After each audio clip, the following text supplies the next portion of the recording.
To my dearest and darling Daddy, known to most as Eamon, to Benina as Bwana, to the lads as Chef, to Amley as Grandad Chef, to Mum as Aim, but I know the name you were most proud of was the one Georgia and I called you, Daddy. The world lost a true hero when you left us, but our loss is heaven's gain, and I pray and hope that wherever you are safe, and know how missed you are on earth.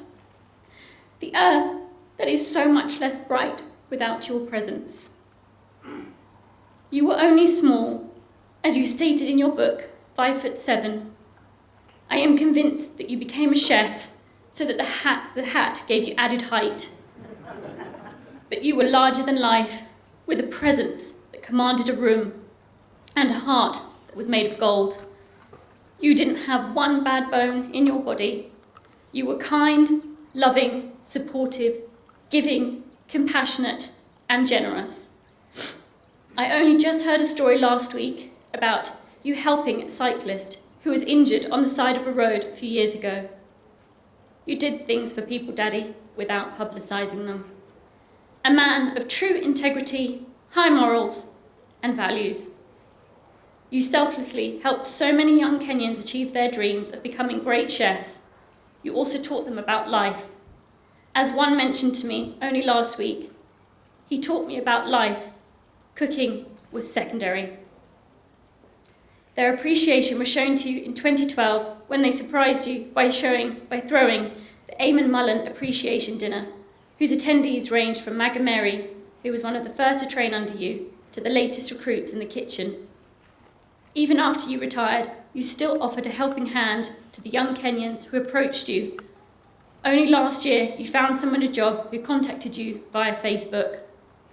We received a tribute that stated, "Chef died empty, having given everything he had on earth."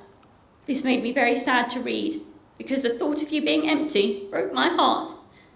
But I know that this was the only way you would have wanted it.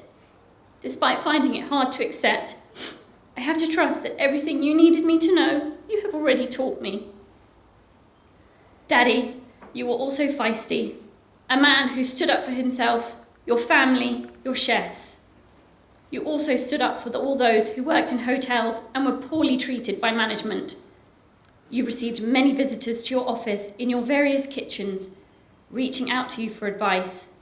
Funnily enough, on many occasions, you had the family members of certain managers coming to you for your help and advice.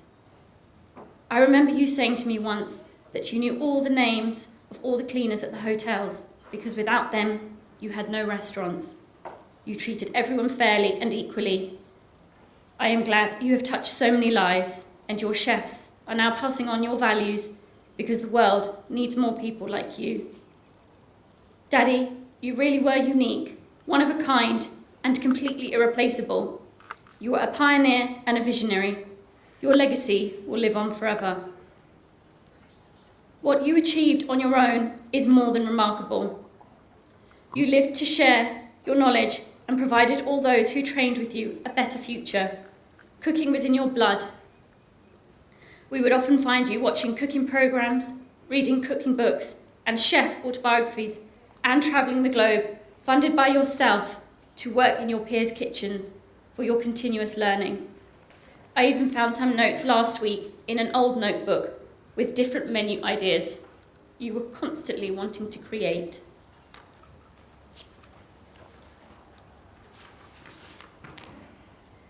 An even bigger passion than cooking was your desire to see people fulfill their dreams by giving them a helping hand. Once, when one of your chefs messed up, the management told you to fire him straight away.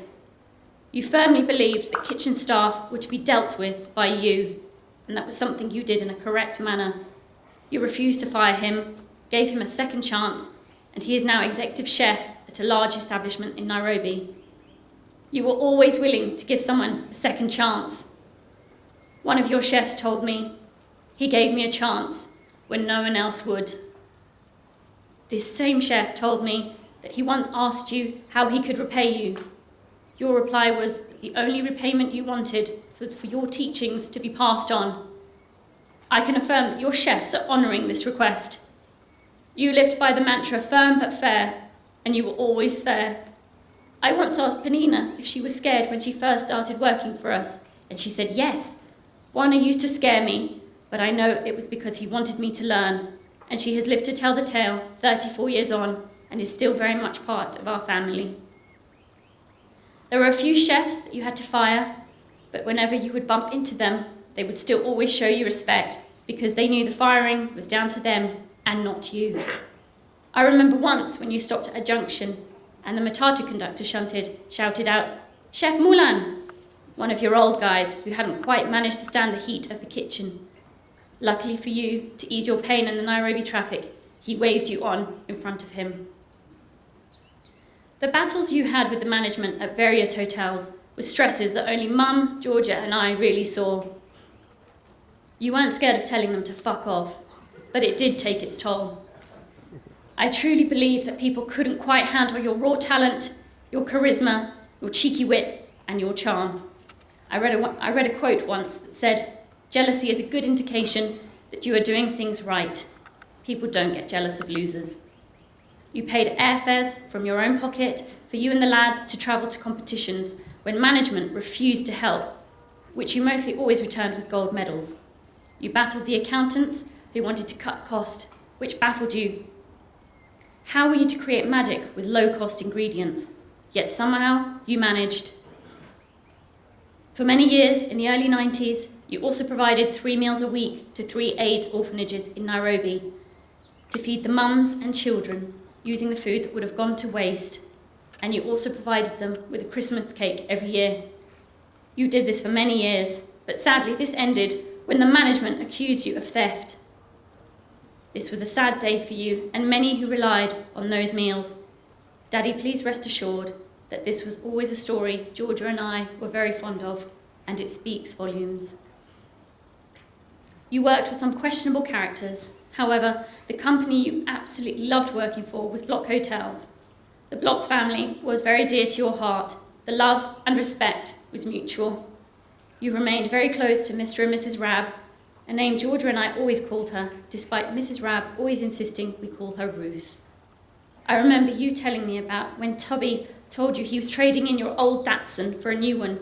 You politely thanked him and said there was nothing wrong with your current Datsun. Tubby remarked, "I suppose you would like a Mercedes." You smiled, and the next day your Mercedes was waiting for you. You not only put Kenya on the culinary roadmap, but you changed the food scene globally, with your chefs working on every continent. Whenever your chefs trained at establishments such as the Savoy, Ritz, Simpsons in the UK, the Oriental in Bangkok, Raffles in Singapore, to name a few, the feedback was always positive, and they would always be welcomed back. Their success, however, came at a price. This price was that Mum, Georgia and I missed out on your presence at home. We often came to eat at the chef's table or on the Delamere Terrace in order to spend time with you. The hotels were a second home for us, but nothing could make up for you being at home with us. I remember Sundays were often for chicken curries, roast dinners, your famous Irish stew, and Sunday evening was never complete without cheese on toast. In more recent years, I remember when I told you I was going vegan, you promptly ignored me and served me chicken for dinner on my first evening back home. However, when you realised that I was being serious about it, thereafter, there was always a delicious vegan option waiting for me at every meal. Despite being a one-man band, you always had the backing and love from Mum, Georgia and me. This love will never fade, and we will love you forever, Daddy. I remember your rare nights off coincided with Chelsea matches. Georgia and I loved the nights when Mum happened to be out. You were in watching a match, which meant we got to stay up later than usual to watch it with you. You taught us all the rules. One game that will forever stay with me was England v Germany in the Euros 1996 final. But let's not say any more about that match. When Mum's car was heard coming up the drive, we would then run upstairs and pretend to be asleep. Daddy, George and I will continue to support Chelsea for you. Sorry, lads. Daddy, not only have you left a huge void in the world, but more so in my heart. It will never be filled by your presence, but in time I hope I can fill it with all the wonderful memories we shared. You carrying me on your shoulders when we walked from Safari Beach to Nomads, then Georgia on the way back. Sharing your beloved licorice all sorts with us, despite knowing that we didn't really like them and we were just being greedy. Our trip to Mauritius, when Georgia took a photo of you on the sunbed and you said, "Don't waste the film." Our day out in London for George's 16th, when you dragged us around the kitchen shop before arriving at Planet Hollywood famished. Valentine's Day, when you would buy Mum a large bouquet of flowers and 2 smaller ones for Georgia and me. Caviar on toast that you would make for Mum every Mother's Day for breakfast. We certainly were the best fed kids at the French school. Your weekly menus that you used to send to me and Georgia, and the title was always, "Who's for dinner?" to which we would reply with our menu choice for the week. The time you reversed into the tree and blamed me because I was talking, we had to agree to disagree who was at fault on that one. Eating waffles at your cafe, Fat Alice, the Motown Cafe in Kenyatta Avenue. Times when I would be walking around my local supermarket on the phone to you and you would be running me through ingredients I needed for a meal I wanted to cook that evening. You were far more helpful than Google. I will miss our conversations, putting the world to rights, your sound advice, and me telling you about my crystals and Reiki healing energy sessions, which we laughed about. I know you never believed in all that, as you would say, bullshit. But you still said, if that makes you happy, baby, that's great. But for me, Daddy, what I will miss the most are your stories. You had amazing stories. I always wanted to hear one more, which you always honoured. My favourite one was when you stole the exam papers to sell on. You have always been cheeky, Daddy. You were so uniquely different and proud to be. And like you used to say to me, if people don't like you, fuck them. Since you left, the outpouring of tributes has shown how much you were loved and respected. We have received simply thousands of messages. You not only created a team in your kitchens, but these turned into your family, who have now become family to the 3 of us. Daddy, you would be proud of the love and support shown to Mum, Georgia and me. A true credit to you that the chefs are truly living your values. You protected us when you were here, and now even when you are gone, you have left a family to look after us. As they call themselves, Mullins boys. They not only respected you as a chef, a mentor, a friend, but you were a father figure to them. How often we would come home to find many of your chefs talking on the veranda with you, or when they would come over to borrow kitchen equipment for their competitions, which you truly encouraged. Aside from the colourful language, yes, chef, were 2 words heard all the time in your kitchen. Mum recalls a time when you and she were talking, and one of your chefs walked past, who had not been part of the conversation. You turned to him and said, "Am I right?" To which the only possible reply came, "Yes, chef." 2 weeks ago, I asked one of your chefs if it annoyed him to have to agree with you, even if you were wrong. His reply was, "Chef was never wrong." They were always loyal to you, and I was told once that there was no greater honour for a chef than to be given the keys of your car to collect either me or Georgia. Not many people can do in several lifetimes what you have done in one. Your sheer strength and resilience were unique to you. You were so proud of the chef's achievements and often told us all about them.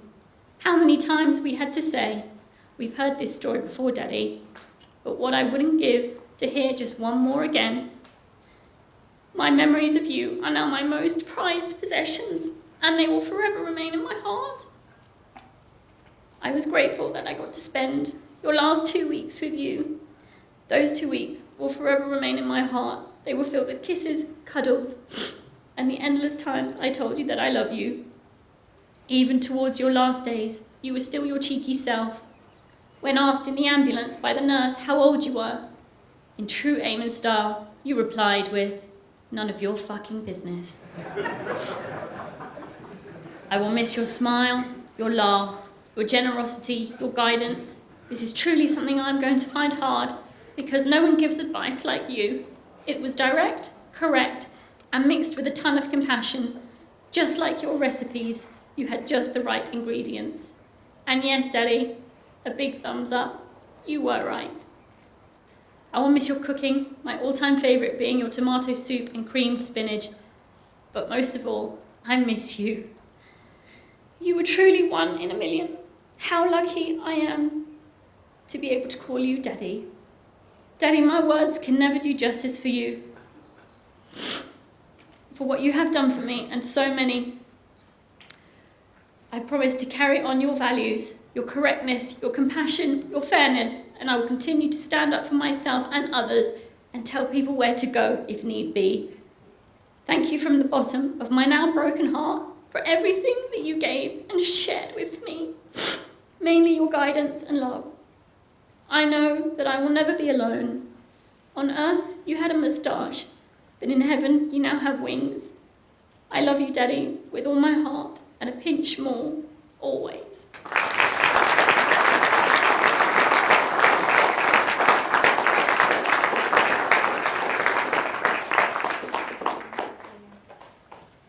Thank you, Ciera, for those loving words and cherished memories that you've shared with us.